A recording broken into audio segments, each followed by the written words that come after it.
వాళ్ళకే పెత్తనం ఇస్తాం, నీళ్లు నింపమనండి. బ్యారేజీ మొత్తం కుంగిపోతే ఎత్తిపోతలు ఎలా?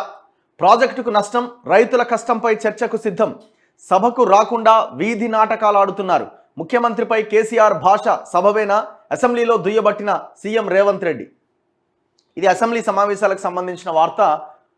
ఏమంటుండంటే ఎవరు కేటీఆర్ ఏమంటుండంటే, ఇప్పుడు కొత్త నినాదం ఎత్తుకుంది BRS party, KCR family. BRS party అంటే కేసీఆర్ ఫ్యామిలీ.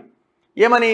కాళేశ్వరం ప్రాజెక్టు మొత్తం ఖతమైపోయింది, ఇక ఏం లేదు అని అక్కడ వాస్తవాలు కనబడతా ఉన్నాయి. ఒక రకంగా చెప్పాలంటే కాంగ్రెస్ కూడా తన స్ట్రాటజీ ఫెయిల్యూర్స్లో భాగంగా కేవలం మేడిగడ్డ మీద ఫోకస్ చేసి టోటల్ కాళేశ్వరం అన్న అంశాన్ని చర్చకు తీసుకురాకుండా, ఉన్న కాగ్ రిపోర్ట్ని అసెంబ్లీలో పెట్టకుండా వీళ్ళు కూడా మేడిగడ్డ అనేసరికి ఇప్పుడు వాళ్ళేం ఎత్తుకున్నారు, బీఆర్ఎస్ వాళ్ళు, హరీష్ రావు అండ్ కేటీఆర్ ముఖ్యంగా ఒక పేపర్ రాసుకున్నారు. కాళేశ్వరం అంటే మేడిగడ్డ మాత్రమే కాదు, ఇన్ని పంప్ హౌజులు, ఇన్ని మోటార్లు, 210 కిలోమీటర్లు అని ఒక లైన్ రాసుకున్నారు. నీటిపారుదల శాఖ మంత్రిగా పనిచేసిన హరీష్ రావు కూడా చూసుకుంటూ చదివి దాన్ని చెప్తా ఉన్నాడు. అంటే వాళ్ళ లైన్ అది. వాళ్ళ లైన్ ఏంది? 100% కాళేశ్వరం ప్రాజెక్ట్ అయితే ఒక 1% ఉన్న మేడిగడ్డ కుంగిపోతే దానికి ఎందుకు ఇంత సినిమా చేస్తున్నారు, కట్టండి అని అంటారు. ఎంత దుర్మార్గులో చూడండి. కానీ మనకు తెలియాల్సింది ఏంటంటే మేడిగడ్డ కుంగిపోయింది, పనికి రాకుండా అయిపోయింది. ఇది నేను చెప్తున్న మాట కాదు, నేషనల్ డ్యామ్ సేఫ్టీ అథారిటీ ఇచ్చిన రిపోర్ట్. డిజైన్లో, క్వాలిటీలో, మెయింటెనెన్స్లో టోటల్గా ఫెయిల్ అయిపోయినారు. ఇమీడియట్గా నీళ్లు ఖాళీ చేసేయండి, ఇది మొత్తం మళ్ళీ కడితే తప్ప దీనికి అవకాశం లేదు అని చాలా క్లియర్గా నేషనల్ డ్యామ్ సేఫ్టీ అథారిటీ చెప్పింది. వాస్తవాలు అక్కడ కనబడతా ఉన్నాయి. మరి అది తీసి కట్టడానికి ఎంత సమయం పడుతుంది? సిగ్గులేదు వీళ్ళకి. ఏమంటున్నారు? కట్టండి, కట్టేసి నీళ్లు పంపు చేయండి, ఇప్పుడు రెడీ అయిపోతుంది. చాలామంది ఇంజనీర్లు చెప్పినాడు, ఎవడో ఇంజనీర్ పట్టుకరమ్మని హరీష్ రావుని. ఈ హరీష్ రావు నీటిపారుదల శాఖ మంత్రిగా చేసిండు, ఎంతో కొంత ఆ ఫ్యామిలీలో కొంత క్రెడిబిలిటీ ఉన్న లీడర్గా ఉన్నాడు, కొంచెం కష్టపడతాడని. మరి మెదడు తలకాయలో ఉన్న మెదడు మోకాళ్ళలోకి పోయిందా ఏమైందో తెలియదు, కానీ నోటికి వచ్చినట్టు వాగుతున్నాడు. నన్ను ముఖ్యమంత్రిని చేయి, రాజీనామా చేసి నేను కడతా. ఏం కడతావు? ఎట్లా కడతావు? మేడిగడ్డ పోయిందా? అన్నారం పోయిందా? బుంగలు ఏర్పడ్డాయా? అది రెడీగా ఉన్నదా? సుందిల్లా అంతంత మాత్రంగానే ఉన్నదా? ఇప్పుడు మొత్తం కట్టడం అంతా ఒకటే కట్టిండు, గదే మెటీరియల్, గదే క్వాలిటీ, గదే డిజైన్. ఆల్రెడీ అక్కడ బుంగలు ఏర్పడ్డాయి, వాస్తవాలు కనబడుతూనే ఉన్నాయి. మేడిగడ్డ పంప్ హౌస్ మునిగేనా? గదే కన్నెపల్లి, గదే లక్ష్మీ పంప్ హౌస్ మునిగిపోయినా? 17 మోటార్లకి 6 మోటార్లు ఫిట్ చేసిన, ఇంకా 11 మోటార్లు ఫిట్ చేసిన వాళ్ళు ఏదో తెలియదు, ఎవరిని బోనిస్తలేడు. మెగా కృష్ణ ప్రైవేట్ సెక్యూరిటీని పెట్టిండు, అది మునిగిందా? అన్నారం పంప్ హౌస్ మునిగిందా? మిడ్మానేరు గతంలో అక్కడ ఇబ్బందులు వచ్చినాయా? ఈ టన్నెళ్ళు, చాలా టన్నెళ్ళు అక్కడక్కడ ఏరియాలో కూలిపోయి మళ్ళీ రిపేర్లు చేసింది వాస్తవమేనా? మల్లన్న సాగర్ 50 టీఎంసీలు కడితే అది ఏమవుతుందో తెలియదు, భూకంపాలు కట్టే ప్రదేశంలో కట్టినారని కాగ్ రిపోర్ట్ ఉన్నది, నేను మీకు చూపిస్తా. భయంకరమైన కాగ్ రిపోర్ట్ నా చేతిలో ఉన్నది, నేను మీకు చూపిస్తా. ఎలాంటి టెక్నికల్ కమిటీలు లేకుండా, ఎలాంటి ఎన్జిఆర్ ఇలాంటి సంస్థలు ఇచ్చిన రిపోర్ట్స్ని పట్టించుకోకుండా, ఆ రిపోర్ట్స్ ఇచ్చే ముందే వీళ్ళు కాంట్రాక్టర్లను పిలిచి కట్టడం స్టార్ట్ చేశారు. ఇప్పుడు ఏది ఉన్నది ఇందులో? కాళేశ్వరం నువ్వు చెప్తున్న 210 కిలోమీటర్లలో ఏది చక్కగా కట్టినావు? అండ్ దట్టు ఈయనేమంటాడు, మేడిగడ్డ అయితే అయిపోయిందా, మరి మిగతా ఎంత ఉన్నాయి కదా అంటావు. సిగ్గుండాలి కదా మాట్లాడడానికి. వర్షాకాలంలో వరదలు వచ్చినప్పుడు, ఎల్లంపల్లి నిండినప్పుడు, అరే నాయన ఎల్లంపల్లి నీళ్ళని మరి నువ్వు 50 టీఎంసీలు మల్లన్న సాగర్ కడితివి, గోదావరిలో కలిసిపోతున్నాయి నీళ్ళన్నీ, ఆ ఎల్లంపల్లి నుంచి అక్కడ మల్లన్న సాగర్ వైపు తరలించు కదా, దానికి మేడిగడ్డ, అన్నారం, సుందిలతో సంబంధం లేదు కదా అని మొత్తుకున్నాం కదా, మరి ఎందుకు నింపలే? నింపితే అది మొత్తం కట్ట దిగిపోతే మల్లన్న సాగర్ది కరీంనగర్ జిల్లా కనుమరుగు అయిపోతుంది. ఆ భయం మళ్ళా. సో ఇవన్నీ మనం మాట్లాడాల్సిన అంశాలు. మేడిగడ్డ విషయంలో కొత్తగా వచ్చిన ప్రభుత్వం తప్పు చేసినట్లు, దానికి మేమే బాధ్యత వహించాలన్నట్లు ప్రధాన ప్రతిపక్ష నేతలు మాట్లాడుతున్నారు. పదే పదే భాష గురించి మమ్మల్ని గౌరవించడం లేదని సభలో అంటున్నారు. నల్గొండలో మాజీ ముఖ్యమంత్రి కేసీఆర్ ఉపయోగించిన భాష గురించి చర్చిద్దామా అని ముఖ్యమంత్రి రేవంత్ రెడ్డి ప్రశ్నించారు.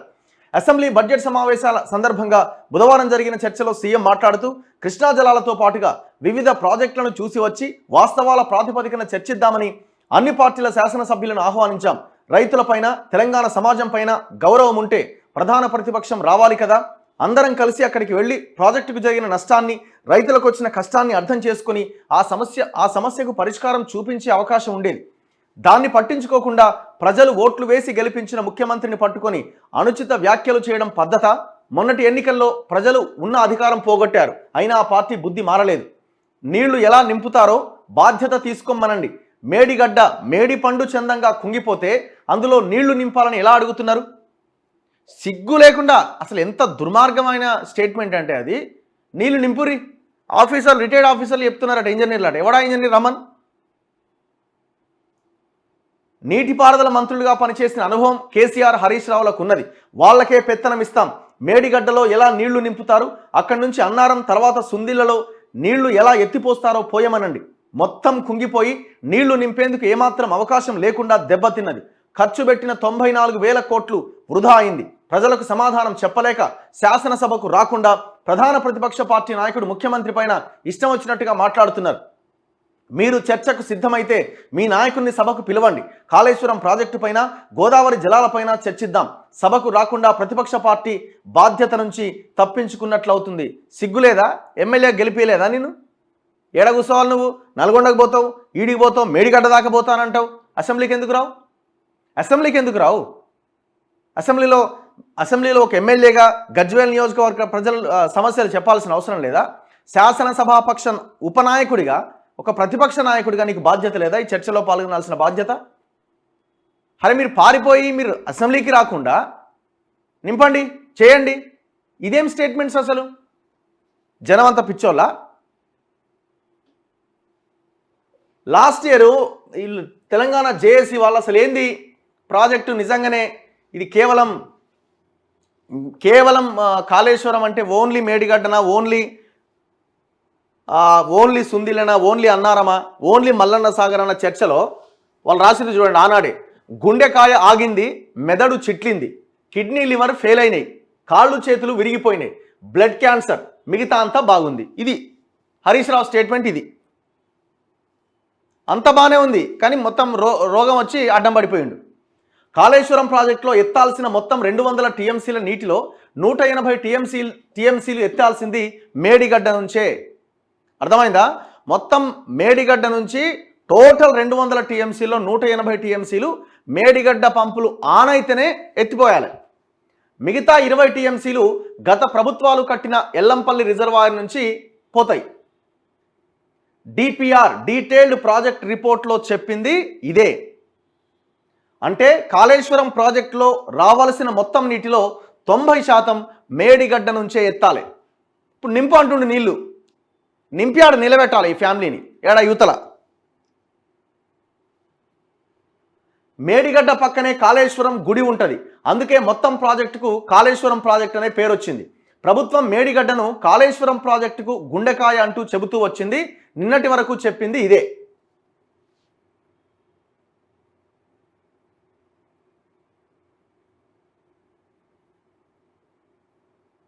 ఇప్పుడు మేడిగడ్డ కుంగడంతో మాట మారుస్తున్నారు. కాళేశ్వరం అంటే అదో పెద్ద వ్యవస్థ అంటూ జనాలను మభ్యపెట్టే ప్రయత్నం చేస్తున్నారు. కేవలం 2 పిల్లర్లు కుంగినాయని చెబుతున్నారు. అంతకుముందు 11 పిల్లర్లను తీస్తే సరిపోతుందని చెప్పిండ్రు, రోజుకో మాట. వాస్తవానికి ఈ 2 పిల్లర్లతో పాటు మేడిగడ్డలో మొత్తం 85 పిల్లర్లు నిలబడి ఉన్నది ఒకే స్లాబ్ పైన. దాన్నే రాఫ్ట్ అంటారు.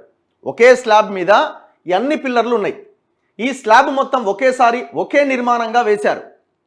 అంటే సింగిల్ లైన్తో వేసేసారు. స్లాబ్ కుంగకుండా ఈ పిల్లర్లు కుంగవు.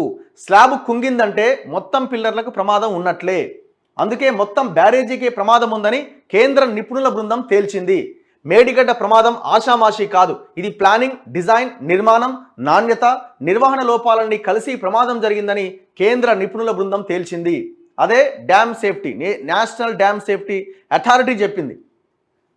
ప్రమాదం కేవలం మేడిగడ్డకే కాదు, మేడిగడ్డలాగే డిజైన్ చేసి నిర్మాణం చేసిన అన్నారం, సుందిళ్ల బ్యారేజీలకు కూడా ప్రమాదం పొంచి ఉన్నదని కేంద్ర బృందం తేల్చింది. అంటే గోదావరి పైన కాళేశ్వరంలో భాగంగా కొత్తగా కట్టిన అన్ని బ్యారేజీలకు ప్రమాదం తప్పదన్నమాట. ఇది 3 బ్యారేజీలకు సంబంధించి. ఎట్లా నింపుతారు మరి? ఎవడు నింపుతాడు? అంటే జనాన్ని ఏ రకంగానైనా మాట్లాడవచ్చు, వాళ్ళకి ఆప్షన్ లేదు. ఇక ఈ ఇష్యూని తప్పుడు స్టేట్మెంట్స్తో బయటపడే మార్గం ఒకటి. ఇక ఇట్లా కూడా కుదరలేదు, మమ్మల్ని నిజంగానే మా మీద వార్ స్టార్ట్ అయింది, మేము తిన్నదంతా కక్కించే ప్రయత్నం జరుగుతుందంటే మొత్తం ఎమ్మెల్యేలను కొనడానికి రెడీ అవుతాడు. ఎందుకంటే హార్డ్ క్యాష్ ఉన్నది కేసీఆర్ దగ్గర, హార్డ్ క్యాష్, లిక్విడ్ క్యాష్, వేల కోట్ల క్యాష్ ఉన్నది. ఇప్పుడు ఏసీబీలు, ఈడీలు ఇవన్నీ రైడ్ చేసి ఫామ్ హౌస్ మీద రైడ్ చేస్తే, ఇంకా వీళ్ళ ఆశ్రమాలను అక్కడ రైడ్ చేస్తే వేల కోట్ల రూపాయలు దొరుకుతాయి.